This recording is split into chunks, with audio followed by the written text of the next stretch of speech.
Welcome to Luca and Miguel. Enjoy the video. You start by opening the mailbox that actually contains the saved emails. Make sure the account is added and fully synced. Once done, switch to Mail View and select the mailbox or the specific PSD/OSD file that holds archived messages. Now focus the folder pane so you can see Inbox, Sent, Archive, and Custom folders. Use the search bar at the top as your first active tool to narrow results by date, sender, or keyword. You now refine the search.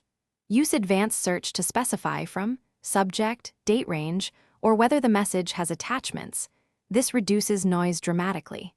Make sure to switch between all mailboxes and current folder depending on scope, and apply built-in filters like unread, flagged, or importance to prioritize results.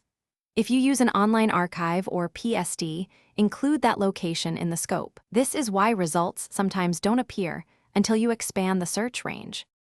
You finish by restoring or organizing found emails. Select one or many, then move to Inbox or drag them into a chosen folder so they are easily accessed. Once moved, right-click to mark, categorize, or create a rule to prevent future misplacement. If messages don't appear, make sure Outlook is online and synced. If still missing, repair the account/profile or open the archived PSD via File Open and Import. Troubleshooting tip: rebuild the search index if searches return incomplete. Thanks for watching and please subscribe. It's the best investment you'll ever make.